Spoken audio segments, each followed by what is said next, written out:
একটা রিক্সাওয়ালা ডেলি 2-4টা গালি, 2-4 ডজন গালি খাওয়া ব্যতীত বাড়িতে ফিরে না। কিন্তু তাকে যদি জিজ্ঞাসা করা হয় যে এত গালি খাওয়ার পরেও ডেলি রিক্সা নিয়ে কেন বাহির হও, তো চোখের পানি ছেড়া দিয়া বলবে বিবি বাল বাচ্চা আছে বিদায়। একটা বাপ বহুত কষ্টের পরে একটা ছেলেকে মানুষ বানায়, সত্য তো? কেমন মানুষ যে মা 10 মাস পেটে রেখা কষ্টের স্তূপ জমাইতে জমাইতে হিমালয়ের চেয়ে বড় করে দিল।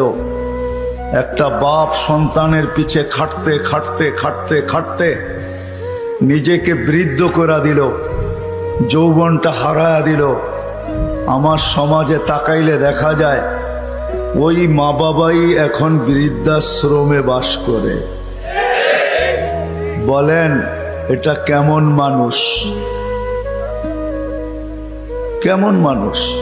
কাগজে কলমের মানুষই তো বলতে হবে। কাগজে কলমের মানুষ যদি না হইতো তাইলে তো ইমাম শাফি রহমতুল্লাহ আলাইহির মতোই হইতো।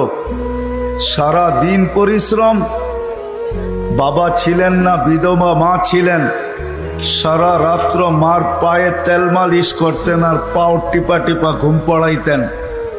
মাঝে মাঝে খুশিতে পায়ের তালুতে চুমা দিতেন, চুমা। মা কাইপা উঠতো আর বলতো আমার পায়ের তালুতে চুমা কেন?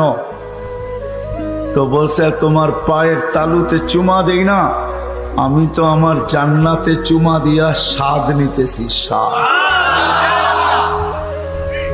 তাইলে সন্তান এমন মানুষ হতো। শুধু কাগজে কলমে মানুষ হইলে মানুষ হয় না। যদি হইতো তাহলে 2টা চিত্র দেখাইছিলাম যে মা বাবা এত কষ্ট করার পরেও সন্তান কোনদিন বৃদ্ধাশ্রমে রেখা আসতো না। সন্তান কোনদিন মা বাবার সাথে বড় বড় চোখ দেখাইতো না, মা বাবার সাথে কোনোদিন চিৎকার দিয়া কথা বলতো না, চোখে চোখ রেখা কোনোদিন বলতো না। যদি কাগজে কলমের মানুষই মানুষ হতো। না না, কাগজে কলমের মানুষ মানুষ হয় না, নিজেকে মানুষের মতো মানুষ বানাইতে হয়। মানুষের মতো মানুষ বানাইতে হয়। এই জন্যই প্রত্যেক ব্যক্তি নিজেকে মানুষের মতো মানুষ বানাইতে পারে। আপনি বলবেন 100টা দিয়া কি করে বানাবো, সুযোগই বা কোথায়? এই জন্যই মনে হয় আল্লাহ ভালোবাসার বশীভূত হয়ে ভালোবাসায়, এটাও ভালোবাসার নিদর্শন। আল্লাহ ভালোবাসা বলতেছে 100টা দ্বারা তুই মানুষ হইতে পারবি না। হায় হায়, ভালো যখন বাইসাই ফেললাম তাহলে 100টা আর তোর থেকে রাখবো তো রাখবো কেন? তো আল্লাহ একটার ভিতরে 100টা ঢুকায়া দিয়া বলতেছে ইন সালুহাত সালুহা সাইরুল আমাল, আমাকে শুধু নামাজ ওকে কইরা দে, তোর জীবন ওকে আমি লেখা দিব। নামাজ কমপ্লিট কইরা দে, ওর জীবন ওকে কমপ্লিট লেখা দিব। নামাজ পূর্ণ, জীবন পূর্ণ লেখা দিব।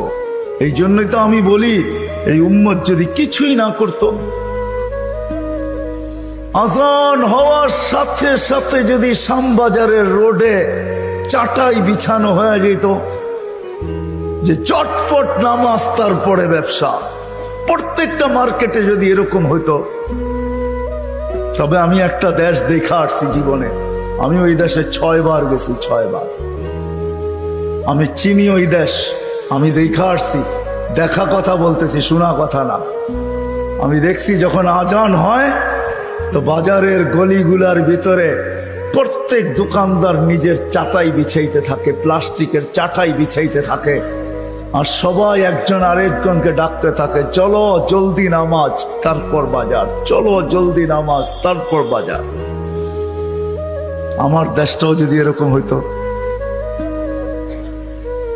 আমার দেশটাও যদি কমসে কম এতটুকু হইতো যে আজান যে যেখানে ওইখানেই দাঁড়ায় গেছে। হ্যাঁ, এই শরীরটা কার? কার? বাপ দেখা চলেন, ঠিক না? রাগ হেন না আমার কথায়। বাপ দেখায় বলেন ডিউটি করি, ডিউটি, ঠিক না? আমি যদি প্রশ্ন করি একজন এখানে জবাব দেওয়ার মতো নাই। প্রতি মাসে যাই কামাই, কার দেহটা দিয়া কামান? হায়াতটা কে দিছে? দেহটা কে দিছে? সুস্থতা কে দিছে? পূর্ণতা কে দিছে? কামানের মতো যোগ্যতা আপনার ভিতরে কে দিছে? একজন এই পুরা এলাকায় নাই। ঢাকা শহরে পাওয়া যাবে কিনা যে মাসের শেষে যা কামায়, 5,000 কামাক আর 500 কামাক, 100 টাকা হাতে নিয়ে উঁচা করে বলে, মালিক তোর দেওয়া দেহটা দিয়া কামাইলাম, এই 100 টাকা তোকে দিলাম, নিয়ে নে। একজন ওইখানে নেই।